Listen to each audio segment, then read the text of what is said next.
Welcome back to Shore Sports Talk on 94.3 The Point, sponsored by Shoreline Wealth Management. Vin Ebenau with you. With me this morning is Frank Trenkle, the District 18 Little League administrator here in Ocean County, representing a bunch of teams. Barnegat Little League, Beechwood, Pine Beach, Berkeley, Brick, Jackson, Holbrook, Lacey, Manchester, Toms River, and Toms River East Little League. So as Little League Baseball gets underway, and of course, rain always a factor in April. It always is, even back when I was playing. So with that being said, a Little League season is underway, so a lot of exciting things going on. So Frank, before we dive in, welcome on in. Thank you. Thank you for having me. Good to be back. So it's always fun, whether Major League, college, high school, Little League baseball season, you know what? It's the beginning of another baseball season, and it's exciting. I love, especially in Little League, the opening day parades and announcements and hitting the field for the first time and everything. So, I mean, it's got to be exciting as all these games are getting underway. Absolutely. It's very exciting. I actually got invited to a few opening days, and I had to pick one or two to go to.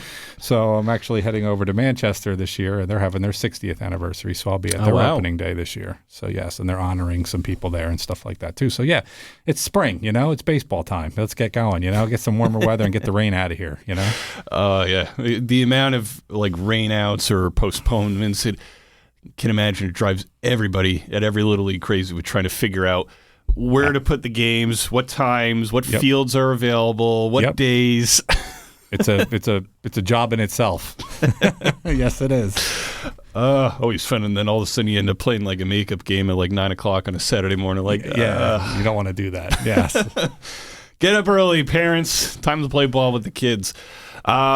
So, when you were on Short Time last year, we talked about some of the votes and league changes, not just with Little Leagues here in Ocean County, but Little League International and everything with everybody out in Pennsylvania. So as Little League seasons are getting underway, what are some of the changes in terms of rules for this year? What's staying the same at any of the levels? Well, we got some changes coming up that, they've gone with a continuous lineup. That seems to be a growing trend in the baseball community. So every kid at the game will bat. So if they have 12 there, they'll bat 12. If they have 11, they'll bat 11. If they have 13, they'll bat 13. So they passed that, so that's in effect. Some other things, in fact, are the coaches can now warm up the pitcher. It's now a rule. It's okay. They can do that, even though they weren't allowed to do it before, but a lot of umpires let it go because it sped the game up. But that's now a rule. And then we also have new mercy rules in the game because a lot of parents don't want to be there if their team is getting crushed, I should say. I get that, yeah. So there's a 15-run rule after 3 in Little League, a 10-run rule after 4 in Little League, and an 8-run rule after 5. So they've adjusted that a little bit. And that's at all the levels? Then it moves up an extra inning on the bigger field because you play 7 innings versus 6 innings. So it moves from the 3rd to the 4th inning and the 4th to the 5th and so on. And with the lineup change, is that just regular season? Does that go into playoffs and tournament play? That will be through the whole thing, the whole World Series. So when you see them in Williamsport and the World Series is on, you could see a team not batting 9 and the other one batting more or less, or it's going to be a little weird to see. But they want kids to bat more, so that's what they've made the change with. So. And the defensive changes, that's allowed to change throughout the game? They can just change throughout the game, so there's no more a player being substituted for another player and has to stay in that spot in the lineup. So now that everybody bats, they just have to play in the field a certain amount of innings. So they can just go in and out. They can go play left one inning, go play right, then come play first, then play second. They can just move in and out. Do you think that these changes are it's more challenging or make things easier for coaches and Little League administrators like yourself? I think it's to make it easier for the coaches and the parents. Okay. The amount of volunteers in Little League is down from over the years since when you and I played, probably. So getting people to coach is a little difficult. So there was a lot of violations in last year's tournament with people not doing substitutions Oh. improper, illegal substitutions, a kid not getting in the game. So to try to help alleviate that a little bit, they're trying to make the rules so not as, I don't know what's the word I'm looking for, so hard, a little bit easier for the coaches. So if everybody's batting, everyone's batting, and then if everybody's playing in the field and defensively, everybody gets to play in the field, they don't have to worry about, oh my God, I got to get Johnny in by the fourth inning, otherwise I'm going to get a penalty or whatever, you know. So is there that with these changes, that sort of requisite minimum amount of innings, like the 3 innings that a certain kid has to play at a minimum to? I believe it's. I'm not 100% sure, but I think they have to play a minimum of 2 defensive innings. Okay. I believe. Yeah, and since they're all batting, you know, everybody's going to get to bat. Now, some kids are going to get less at bats now, you know, because you're batting everybody. So Right. I guess if you're at the bottom of the lineup. yeah, you might only get up once or twice, versus the guy at the top who might get up 2 or 3. Where in the old days, when you're batting 9, he might get up 3 or 4 times. So there's going to be an adjustment, I guess, adjustment right? for that. Yeah, yeah. We'll see how that goes. Yeah. How are signups going for players like this year? At least in District 18 or anything you're hearing in other districts around New Jersey with the amount of kids signing up to play ball? Yeah, it's coming back again after the pandemic. We've done stuff in the past. Remember in 2020 in the pandemic, you were there and you did. Oh yeah, we were there with the hand sanitizer and you had the mic on the hockey stick. I remember.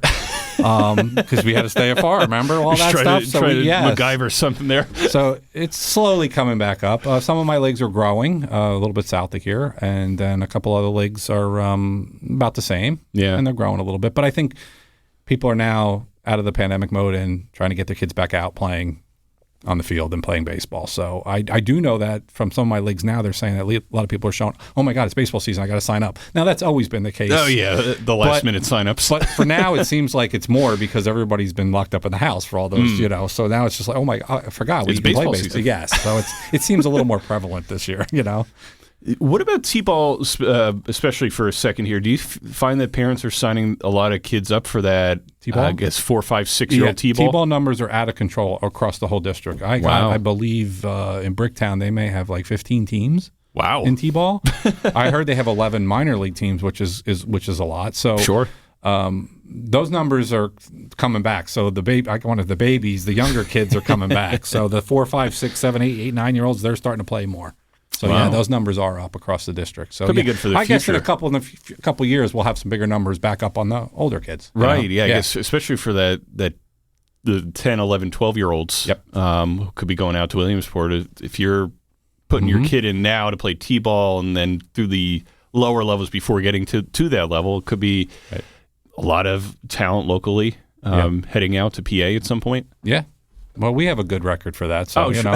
We do. I mean, I kind of expect to have a team going somewhere every year. I mean, we've done pretty well since I became district administrator. I mean, we had 2 state champions last year in Little League baseball and Little League softball. Yeah, both from Toms River, so they both made it to the regions, and they're I think 1 game from going to the World Series. Oh, so close. So and we have great history with Toms River, Jackson, Toms River East, with Todd Frazier and Carson Frazier a couple years ago in 2021, the pandemic. So we have good track record around here. So I expect someone in the district, you guys are all hearing me out there, all 10 of my leagues, someone's going to make it to the States. That's a great point. I mean, you think about who's made it through some of the tournaments in New Jersey and then out to PA or to Connecticut. Before that, there's just a lot of really good, talented ball players and teams just in Ocean County alone. Yeah, I think it's in the water, just like they say with the pizza. It's in the water down here. It's in our genes down here. We know Little League baseball here in Ocean County. We know Little League baseball here, yes. We absolutely do. What about volunteers across the board with some of these Little Leagues, whether it's coaches or helping out in the kitchen or helping around any of the Little League complexes or umpires? I mean, where are those numbers sitting for the 23 season? We need umpires, I can tell you that, and we need volunteers at all our leagues. The amount of volunteers is down over the years. People just aren't volunteering as much anymore. So if you have some free time and you can come help your local league, come on down. If you can, anything, cut the grass, work in the snack stand, cooking hot dogs. If you want to get some umpiring skills, we got some plenty of umpires that can get you involved at leagues. So we need help in that aspect. A lot of people don't realize Little League is a volunteer program. So I mean, I'm a volunteer, and but there's a lot of some of the umpires get paid. That part of the game has changed a little bit, but the league makes itself run on its own. So the volunteers, which makes it better, So we need volunteers out there. Is it a long process if somebody wants to become an umpire? No, you can reach out to your local league, and you could probably get some training and get started. We just had our District 18 umpire clinic this past Sunday. It was an all-day clinic. And usually we get younger kids, 13, 14, that are just getting out of the majors and want to get in there. Sometimes there's some younger kids, and sometimes there's some adults in there that just want to learn the rules. Sure. So they can become better coaches. I think every coach should at least umpire. In my book, I think if you're coaching in the minors, I think you should have to come umpire another game, like somebody that's not, not your teams, so you can understand the game more. And we got a lot of kids that want to step up and umpire too now. So we got we want to get. Well, they want to make a couple bucks too. So, but yeah, we need more volunteers out there. That's what makes. There's usually at each league 5 to 8 people that really run the league. Okay. And there used to be back in the day 20 people, but it's a lot harder now. You got the equipment guy, you got the field guy, you got the registration person, you got the snack stand person, you got the president, the vice president, baseball operations. There's all kinds of different positions out there that if you want to get involved, just go down to your local league, fill out a volunteer application form, and you're good to go. Yeah, absolutely. And it's, I think, important to your point about learning the rules, whether you're going to be an umpire or not. I mean, I think in part that could speed up the game too with, having those less lengthy conversations between coaches, managers, and the umpires and everything else, or less arguments and so on and so forth. You're like, okay, these are the rules. I get it. Right. And then it's just kind of coming up for clarification or something on a certain matter. But I think, it's a great point to understand just what the current rules are for Little League at every different level. Mm-hmm. The rules are different, and they're different in each level too. So, we have intentional walks. People don't realize that. You can intentionally walk a kid. I don't recommend that in Little League. You want the kid to hit, but there's intentional walks, and there's other rule changes that change. Stealing of bases is not allowed until you get to the 50-70 level. You can't steal bases and stuff like that. So, it's not regular baseball. It's a little bit different. Yeah, I guess we don't have no pitch clock yet, or none of that stuff like I'm the MLB. sure it's coming at some point. But we don't have any of that.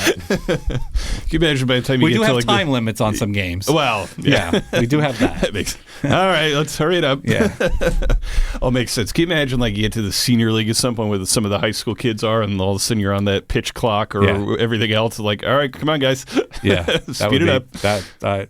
I hope it doesn't come, because I don't know if the leagues are going to be able to afford to buy 3 pitch clocks to put one in the outfield, one behind home, so everybody knows. That's a fair point. Yeah, that would take a good amount of fundraising. Yes, a lot of fun events and stuff. Obviously, a lot of games getting going across District 18 and Little Leagues everywhere. I know something on the site is the 4th annual Home Run Derby coming up in June over at Manchester Little League and everything. Of course, as you mentioned, the 60th anniversary there. So, what is it about the Home Run Derby and some other fun events that are happening this Little League season? Well, the Home Run Derby is my favorite. I love it. I started that 4 years ago, and we've had 3 kids make it to the finals of the 3 years, believe it or not. Oh, wow. So, it's just a good time. The kids love to go over to Manchester. They like to hit it over the wall. There's a brick wall there in left and brick wall on right. And it kind of looks like Yankee Stadium with the facade, and they love to hit there. And we give out prizes, and there's no cost. You just got to register online. We take the first 75 kids, and you show up in your jersey. You can wear sneakers. You got to bring your helmet. And it's a good event. The first couple of years we had some runoffs, because there were ties. Oh, wow. So it was in between the one year. It was between Carson Frazier and Joey DeMeo from Tom's Arena. Oh, that's right. And they went to the next round tied, and then Carson beat Joey. And then Carson got to go to Kansas City and hit at the Royal Stadium. So that's awesome. That was cool. So I expect we got some kids registered this year, but we expect more to pop in there. Come on down and get registered. You have to register. We're not taking people at the door, because we give out certificates and all that other stuff. Makes sense. But it's a good day. It's a good fun day. So and any player could sign up, or do they have to have like a 10, 11, or 12-year-olds? We do. Anybody that's a baseball, Little League aged. The Little League has their own age calculator. 10, 11, or 12-year-old can sign up and register. Sometimes Todd's there. Sometimes we have some prior winners come back. Nice. Carson came last year and showed the kids, how to do it first, which was nice because a lot of kids were like, "Oh my God, what do I do?" Right. So it was that, broke the ice a little bit. So that's a good event. So I enjoy that. You get pins, and it's just a good event. It's a good fun event. What are any changes, rule changes, or any events coming up, or any information that you'd like to relay out there to parents, to coaches, to umpires about what's going on this year with Little League in terms of any games, changes, anything that they need to know, anything that they should be looking? Well, there's a couple things. If you have some older kids, we used to host a junior regional out in Freehold. Not us, but New Jersey had it out in Freehold. It was there for, I think, 25 years. Okay. It's now moved. It's now out in Du Bois, Pennsylvania, which is like out towards Pittsburgh. So if you're thinking of going to the junior, if you're going to make it to the Junior League Regional, you're not going to New Jersey. You're going out to the western part of Pennsylvania for that. So that's been moved. And then also the 50-70 Regional used to be out in Comac, Long Island. 50-70 is the division right above Majors. That is now down in Dover, Delaware. So they moved that as well. So a couple tweaks and changes there. Yeah, so a couple things like that. But there you go. As far as around the district, we got our 10 leagues. We got games going most every day, every night, and you probably run into me umpiring somewhere. So that's the most fun. Are you kind of like Leslie Nielsen in Naked Gun? No, I don't do any naked gun moves. No, none of that. None of that. Do have fun though with the kids on the field. That's the best part. There you go. So. We know we talked about this in the past as well, but with another season going and underway now, what are some things that you love watching just about Little League Baseball at all the different levels with all the kids getting out there and playing every year? I like watching the kids come together as a teamwork. It really is a big thing. I like watching that. I also like to watch kids umpire and really get into it, like really take it seriously. So there is some kids that, well, they're not kids anymore. They're young adults now, but sure. One kid that went through the program, through our program district, he's out in the minor leagues umpiring now. So, oh, wow. So, yeah, he did pretty well. And then our umpire clinic is named after Jim Peterson, the late Jim Peterson. His son, Brian Peterson's also in, I think, AAA. Okay. So, that's cool to see that part of it, and maybe you never know. Some of these kids may make it to the major leagues. So, that's pretty fun to see them develop when they were 8 to 9 to 10, up to 15 and 16 to see them develop into players. That's fun to watch, too. Yeah, and not even just the ones who get the spotlight out in Williamsport. I mean, and I love the graphics that get shown, too, each year. But, every so often you see a major leaguer for playing for whatever team, like, oh, hey, they played in Little League somewhere, or they played for this Little League, or their team did this. And it's like, I think it shows, all little kids out there like, oh, hey, wow, you know what? I can actually make it. I work hard enough and I could be playing professional baseball one day myself. I mean, it's like Anthony Volpe on the Yankees. Yeah. He's 21 and he's from New Jersey. I didn't realize he was from New Jersey, Yeah. We got Ron Marinaccio out there, too. Yeah. I didn't know he played at Toms River, but he did. He played Little League at Toms River, So, especially coming from Ocean County. Yes. I mean, New Jersey baseball players as well, but, who have made, crack the major league level at some point. It's possible, and I think it's great, especially when you hear the stories from around here, like, hey, so-and-so made the majors, or they got drafted, and they're playing pro ball right now, and it's like, you know what? It could have happened to me. Yeah. Allow the little leaguers to dream big that, you work hard enough, and you build on that one day you could find yourself playing in a really good league. And I also see that the Major League Baseball and Little League are growing together since they did the MLB Little League Classic game, which they do in the middle of the summer with all the teams that are still at Williamsport. That's a great, great event for those kids to be able to go watch a pro game, all the teams that are there. Yeah. Now it used to be 16 teams at the World Series. Now it's 20. So there's 4 more teams. Yeah, they expanded. So there'll be 20 teams at that game. So they get to see that, which is exciting too. So it's fun. I love how Major League Baseball is doing more with Little League to try and grow the game. Right, they're trying to do more. I believe they have Major League Baseball Little League days at certain stadiums. So if your league has something for that, they might be at the Yankees, the Mets, or the Phillies. I mean, I would take advantage of that. Yeah, and even locally too. Yeah, I even know locally the Blue Claws do a great job with that, with having Little League teams out to their field. And they always have little. It's such a great feeling, especially for those the younger Little Leaguers at those lower levels or whatever. Oh yeah, Just to be able to go on the see field. their faces, like walk in the warning track at Shoretown Ballpark where the Blue Claws play. They're like looking up, looking all around, like, oh wow. Yeah, it's like that's like a major league stadium. That'd be like you and I walking around Yankee Stadium or something. You know what I mean? I'd love that. Oh goodness! Speaking of the Yankees, we got to talk about this because you and I are both Yankees fans here. So season underway. Oh yeah, a couple injuries that the Yankees are dealing with right now. Outside of Frankie Montas, doesn't look like anything will be more than a month or so into the season. So, how are you feeling about the Yankees right now going into the year? I always feel good about the Yankees. I always do. It's just, I feel good about the Yankees until the Mets are ahead of them, and then usually right out in the All-Star game, the Mets usually go the other. Sorry, all my Met fans out there, but the Mets are going to be good too. I think so. They got some good players. I like the Mets. I don't dislike as much as I used to anymore because I like Lindor and stuff like that. So I still hate the colors, but I think we'll be okay. I think we need another starter in there. There were some issues with the starter. Just need to get healthy. Yeah, you need to stay healthy. Yeah, you need to just stay healthy. Got a good lineup though. We got definitely good guys that could play all over the place. We got a good lineup. Yeah, we got guys that can go all over. I'm glad Rizzo's back. Yeah, me too. I'm glad he's back. Judge is the captain, locked up for a long time. Yep, I think we'll be okay. But I think the rest of the East is going to be good too. Yeah, Toronto's going to be okay. Toronto scares me a little bit. Yeah, Toronto scares me, and the Red Sox are always the Red Sox. So, but the Orioles really made a nice run at the end of last season. That was fun to watch. Like, whoa. And I don't dislike them, but that was fun to watch. Right. Yeah, they were just kind of like, hey, you know what? Let's go for it. And if they had another week of games, maybe they might have cracked a wild card spot, which would have been something fun to see. Yeah.